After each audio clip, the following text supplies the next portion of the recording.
یہ اپنے آپ سے جب آپ اس سے کھیلنے کی کوشش کریں گے، جس طرح بڑی طاقت کی بجلی ہو، اس کا غلط استعمال دھکا دیتا ہے، بعض دفعہ ہلاک کر دیتا ہے۔ تو قرآن تو اتنی قوی کتاب ہے، اس کے قانون کے مطابق آپ اس کو استعمال کریں تو ایک عظیم الشان طاقت ہے۔ اس کے اندرونی قانون کے برعکس جب بھی اس کو استعمال کرنے کی کوشش کریں گے، یہ ہلاک کر دے گی آپ کو۔ دنیا کی بجلیاں کیا حیثیت رکھتی ہیں اس کے مقابل پر؟ یہ تو وہ کلام ہے کہ اگر پہاڑ بھی جرأت کریں اور بڑی بڑی دنیا کی عظمتوں کے پہاڑ بھی ہوں، یعنی بڑی بڑی قومیں ہوں، تو ان کو بھی یہ قرآن پارا پارا کر سکتا ہے ایک جھٹکے میں، اگر غلط استعمال کریں گے تو یہ ہو رہا ہے اس وقت کہ قرآن کریم کی تعلیم کو نہ سمجھنے کے نتیجے میں ہر بات الٹ چکی ہے، ہر بات بے معنی اور لغو ہو گئی ہے، اور جو چیزیں اچھی لگنی چاہیے وہ بری لگنے لگ گئی ہیں، جو بری لگنی چاہیے وہ اچھی لگنے لگ گئی ہیں۔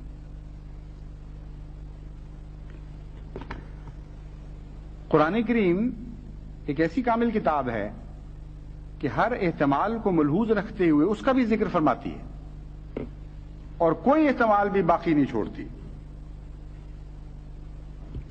چنانچہ یہ کہنا اس پہلی آیت میں جو فرمایا گیا کہ یہ وہ لوگ ہیں جو یہ کام کرتے ہیں اور یہی ہیں جو ہدایت یافتہ ہیں یا نجات یافتہ ہیں، تو یہ سوال جیسا کہ اٹھایا گیا ہے، اس پر میں بحث کر چکا ہوں کہ یہ ساری چیزیں مسلمانوں کے لیے ہیں، غیر مسلموں کو کوئی حق نہیں ہے آن حضرت کی پیروی کرنے کا۔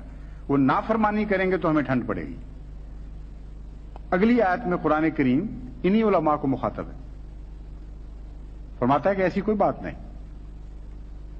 محمد مصطفیٰ صلی اللہ علیہ وآلہ وسلم نہ کسی قوم کے لیے ہیں، نہ کسی ایک مذہب کے لیے ہیں، بلکہ ساری کائنات کے لیے خدا نے ان کو بنا کے بھیجا ہے۔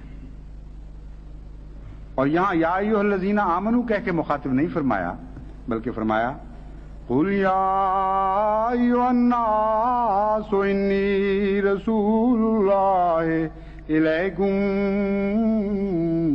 جمیعا الذی لہ ملک السماوات والارض لا الہ الا هو یحیی و یمیت۔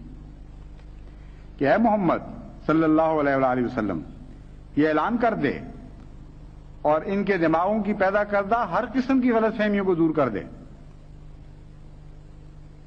یا ایھا الناس انی رسول اللہ الیکم جمیعا، اے بنی نوع انسان، اے آدم کی تمام اولاد جو روئے زمین پر بستے ہو، مجھے خدا نے تم سب کے لیے رسول بنا کے بھجوایا ہے۔ اور کیوں نہ ہو، میں اس خدا کی باتیں کرنے آیا ہوں الذی لہ ملک السماوات والارض، جو زمینوں کا بھی خدا ہے اور آسمانوں کا بھی خدا ہے، وہ ساری کائنات کا مالک ہے۔ لا الہ الا هو یحیی و یمیت، وہ ایک ہی خدا ہے، اس کے سوا اور کوئی نہیں، وہی ہے جو زندہ کرتا ہے اور وہی ہے جو مارتا ہے۔ بس اے زندگی کے خواہاں میری طرف آؤ، اور اے موت سے ڈرنے والوں تم بھی میری طرف آؤ، کیونکہ آج اس خدا کی ملوکیت میں تقسیم کر رہا ہوں، اس کی ملکیت میں تقسیم کر رہا ہوں جو زندگی اور موت کا خدا ہے۔ یہ اعلان ہے حضرت اقدس محمد مصطفیٰ صلی اللہ علیہ وآلہ وسلم کا، جو تمام بنی نوع انسان کے لیے کو خیر میں شامل کر رہا ہے، کسی کو بھی اپنے خیر کے کسی ایک ذرے سے بھی باہر نہیں نکال رہا۔ تو اگر کوئی توہمہ دل میں تھا بھی، کوئی وہم باقی بھی تھا کہ شاید یہ ساری اچھی باتیں ان لوگوں کے لیے ہیں جن کو ہم مسلمان سمجھتے ہیں، تو اللہ نے فرمایا نہیں، یہ تو سارے انسانوں کے لیے ہیں۔ پھر فرمایا وَاتَّبِعُوهُ لَعَلَّكُمْ تَهْتَدُونَ، پیروی کرو اس کی، اگر تم ہدایت چاہتے ہو تو اس رسول کی پیروی کے سوائے اے بنی نوع انسان تمہارا گزارا نہیں ہے۔ اس پر ایمان لاؤ، اللہ پر ایمان لاؤ، اس کے کلمات پر ایمان لاؤ، جیسا کہ یہ کرتا ہے وَاتَّبِعُوهُ لَعَلَّكُمْ تَهْتَدُونَ۔ اور یہاں حضرت صلی اللہ علیہ وآلہ وسلم کا اللہ پر ایمان بتا کر خدا سے وسیلہ ہونا بھی بتا دیا گیا کہ اللہ پر حقیقی ایمان لانے والا تو یہی ہے. اگر تم اللہ پر ایمان لانا چاہتے ہو تو اس کے واسطے سے، اس کے وسیلے سے آؤ گے جس خدا کو یہ سمجھا، جس خدا کو اس نے دیکھا، اس پر ایمان لاؤ، تب خدا پر ایمان ہوگا. تو کس طرح کاٹ سکتے ہیں یہ امت محمدیہ سے اس شخص کو جو بنی نوع انسان کا ایک جز ہے؟ اگر وہ چاہے یہ فیصلہ کرے کہ اس پیغام کو سن کر لبیک کہے، تو ہے کون جو رستے میں روک ڈال دے اور کھڑا ہو جائے کہ نہیں، میں نے تمہیں رسول اللہ صلی اللہ علیہ وسلم کی پیروی نہیں کرنے دینا؟ عملاً اس کا نتیجہ ایک اور نکلے گا. ہر بات جیسا کہ میں نے بیان کیا تھا قرآن کے خلاف جاتی ہے تو ایک برعکس نتیجہ بھی پیدا کر دیتی ہے. یہ چاہتے تھے ہمارے حقوق پر قدغن لگانا، ہمارے حقوق کو محدود کرنا، اور نتیجہ یہ نکالا کہ آن حضرت صلی اللہ علیہ وآلہ وسلم کے حقوق پر قدغن لگا دی اور آپ کے حقوق کو محدود کر دیا. اگر وہ ہمارے لیے رسول نہیں ہیں تو قرآن تو کہتا ہے بنی نوع انسان کے لیے رسول ہیں. اگر وہ احمدیوں کے لیے رسول نہیں ہیں تو حضرت محمد مصطفیٰ صلی اللہ علیہ وآلہ وسلم جن کے لیے بھیجے گئے تھے ان میں سے احمدیوں کو آپ نے نکال کر ایک طرف کر دیا اور حضرت اقدس محمد مصطفیٰ کا دائرہ چھوٹا کر دیا اپنی طرف سے. تو دیکھیے قرآن کریم کی نافرمانی تو آپ کو کہیں کبھی نہیں چھوڑے گی.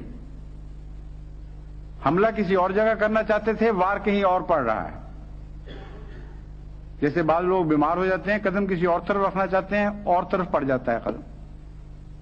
تو مخبوط الحواس ہو جاتے ہیں وہ لوگ جو قرآن کریم کی تعلیم اور اس کی روح کو چھوڑ کر پھر کوئی اقدام کرنے کی کوشش کرتے ہیں. ہر قدم لازماً غلط پڑے گا اگر قرآنی تعلیم کو آپ چھوڑ دیں گے تو. اور یہ اس کا نمونہ ہے. قرآن کہہ رہا ہے سارے اے بنی نوع انسان تم سب کے لیے رسول ہے اور تم سارے اس کی اطاعت کرو اور اس کی پیروی کرو.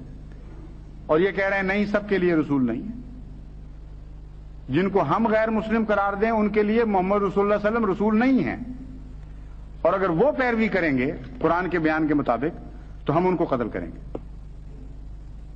گویا کہ کچھ قتل کرنے والے اس جرم میں قتل ہو رہے ہوں گے کہ سچ رسول اکرم صلی اللہ علیہ وآلہ وسلم کی پیروی کر رہے تھے، اور یہ سارے جرم قرار دینے پڑیں گے. سیرت کے اوپر پہلے مضمون تیار ہوگا کہ یہ باتیں ہیں جو سیرت کا حصہ ہیں، اور اول سے آخر تک سارے جرائم بن جائیں گے ان کے لیے جن کو یہ غیر مسلم سمجھتے ہیں.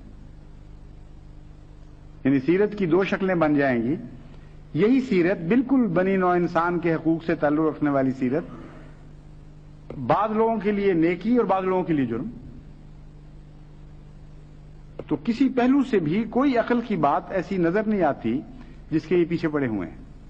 تبھی قرآن کریم یہ ایک آیت میں ان لوگوں کے حال کے ذہنوں کا نقشہ کھینچتا ہے. الیسا فیکم رجل الرشید،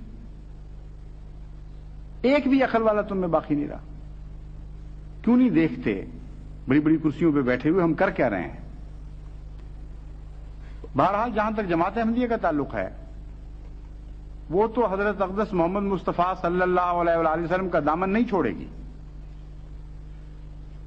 اور یہ جو لوگ کہتے ہیں کہ میں بار بار کہتا ہوں بڑی شدت اور قوت کے ساتھ کہ لازماً ہم جیتیں گے. کیوں کہتا ہوں؟ اس لیے کہ اب یہ حضرت اقدس محمد مصطفیٰ صلی اللہ علیہ وآلہ وسلم پر حملہ کر رہے ہیں اور قرآن پر حملہ کر رہے ہیں. جس تعلیم سے ہمیں روکتے ہیں وہ قرآن کی تعلیم ہے. جس سنت سے ہمیں باز رکھنے کی کوشش کر رہے ہیں وہ محمد مصطفیٰ صلی اللہ علیہ وآلہ وسلم کی سنت ہے. اور یہ وہ دو ایسی چیزیں ہیں جن کی خدا سب سے زیادہ غیرت رکھتا ہے. ناممکن ہے کہ قرآن پر حملہ کرنے دے خدا ان کو اور چھوڑ دے خالی، اور سنت محمد مصطفیٰ صلی اللہ علیہ وآلہ وسلم پر حملہ کرنے دے اور باز پرس نہ فرمائے. اس لیے ان کا معاملہ تو اب براہ راست خدا سے ٹکر کا معاملہ بن چکا ہے. جہالت کی حد ہے کہ قرآنی تعلیم پر عمل کرو گے تو ہمیں غصہ آئے گا. حضرت صلی اللہ علیہ وآلہ وسلم کی غلامی کا دم بھرو گے تو ہمیں اتنی تکلیف ہوگی کہ جب تک تمہیں مار نہ لیں، تمہیں قتل نہ کر لیں، تمہیں انسانی حقوق سے محروم نہ کر لیں، ہمارا سینہ ٹھنڈا نہیں ہوگا. یہ شکل بن چکی ہے اب. تو اللہ فضل فرمائے جو قوم کی موجودہ حالت ہے یہ بہت ہی خطرناک ہے. اور مظالم میں بڑھتے چلے جاتے ہیں، رکتے نہیں ہیں کسی جگہ۔